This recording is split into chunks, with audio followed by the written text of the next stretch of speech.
KCR office లో కాంగ్రెస్ నేతల హల్చల్ భగ్గుమన్న గజ్వేల్. గజ్వేల్ క్యాంప్ ఆఫీస్ లో గందరగోళం సృష్టించారు కాంగ్రెస్ నేతలు. కిటికీలను ధ్వంసం చేశారు. కేసీఆర్ క్యాంప్ ఆఫీస్ లోకి దూసుకు వెళ్లి సీఎం రేవంత్ రెడ్డి ఫోటో పెట్టారు. మరోవైపు హస్తం పార్టీ నేతలు కేసీఆర్ క్యాంప్ ఆఫీస్ పై దాడి చేశారన్నారు బీఆర్ఎస్ నేతలు. అయితే తాము దాడి చేయలేదు, కేవలం సీఎం రేవంత్ ఫోటో మాత్రమే పెట్టాము అంటున్నారు కాంగ్రెస్ నేతలు. అయితే ఆ లెక్క ప్రకారం రాహుల్ గాంధీ ఆఫీస్ లో ప్రధాని మోదీ ఫోటో ఎందుకు పెట్టుకోలేదని ప్రశ్నించారు గులాబీ లీడర్లు. క్యాంప్ ఆఫీస్ పై దాడికి నిరసనగా సోమవారం గజ్వేల్ బంద్ కు పిలుపునిచ్చారు బీఆర్ఎస్ నేతలు. గజ్వేల్లో పొలిటికల్ హైటెన్షన్ నెలకొంది. ఉరుములేని పిడుగులా కేసీఆర్ క్యాంప్ ఆఫీస్ పైకి వెళ్లారు కాంగ్రెస్ నేతలు.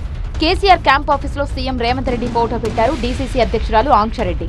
కాంగ్రెస్ నేతలు క్యాంప్ ఆఫీస్ దగ్గర హడావిడి చేశారు. ఈ క్రమంలో కిటికీ అద్దాలు ధ్వంసమయ్యాయి. అయితే తాము క్యాంప్ ఆఫీస్ పై దాడి చేయలేదన్నారు కాంగ్రెస్ నేతలు. రూల్ ప్రకారం ప్రభుత్వం ఇచ్చిన ఎమ్మెల్యేల క్యాంప్ ఆఫీస్ లో సీఎం ఫోటో ఉండాలన్నారు. అందుకే కేసీఆర్ క్యాంప్ ఆఫీస్ లో రేవంత్ రెడ్డి ఫోటో పెట్టామన్నారు.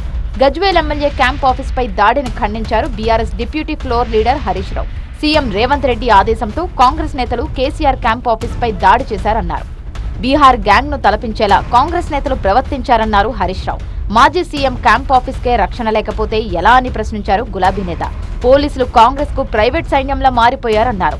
ఇందిరమ్మ పాలన అంటే ప్రతిపక్షాల ఆఫీసులపై దాడి చేయడమేనా అని ప్రశ్నించారు. కేసీఆర్ క్యాంప్ ఆఫీస్ పై దాడి చేసిన వారిపై చర్యలు తీసుకోవాలన్నారు. దాడులు ఆగకపోతే ప్రజల నుంచి తిరుగుబాటు తప్పదన్నారు మాజీ మంత్రి. ఎమ్మెల్యే క్యాంపు కార్యాలయంలో సీఎం ఫోటో పెట్టాలన్న కాంగ్రెస్ నేతల వ్యాఖ్యలకు కౌంటర్ ఇచ్చారు బీఆర్ఎస్ నేతలు. రాహుల్ గాంధీ, మల్లికార్జున ఖర్గే ప్రభుత్వం ఇచ్చిన ఆఫీసులలో మోదీ ఫోటో ఎందుకు పెట్టలేదని ప్రశ్నించారు బీఆర్ఎస్ ఎమ్మెల్సీ దాసోజు శ్రవణ్. ఇప్పుడు ఇది ఒక వింత వైపరీత్యం. రాహుల్ గాంధీ గారికి కూడా ప్రభుత్వ కార్యాలయం ఉంది. ఆయన ఉండేది రెసిడెన్సే కదా, పార్లమెంట్లో ఇల్లు ఉంటుంది. మరి రాహుల్ గాంధీ గారు లేకపోతే మల్లికార్జున ఖర్గే గారు రాజ్యసభ సభ్యుడిగా, పార్లమెంటు సభ్యుడిగా నరేంద్ర మోడీ బొమ్మ పెట్టుకున్నారా? చెప్పురు మరి. నరేంద్ర మోడీ బొమ్మ పెట్టుకున్నారా? ఈయన అచ్చమైన పూసైతే ఎవడన్నా బొమ్మ పెట్టుకుందనేమోనండి.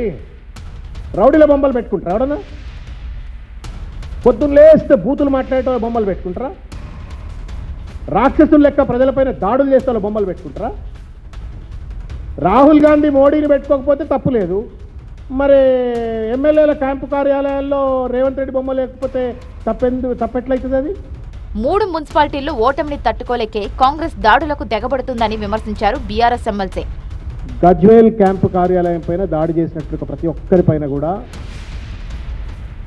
కేసులు పెట్టాలా, వాళ్ళపైన న్యాయపరమైన చర్యలు తీసుకోవాలా. ఇది విధ్వంసం కాదు. ప్రతిపక్ష నేత ఇంటిపైన దాడి ఆయన పైన హత్యాయత్నం లాంటిదే.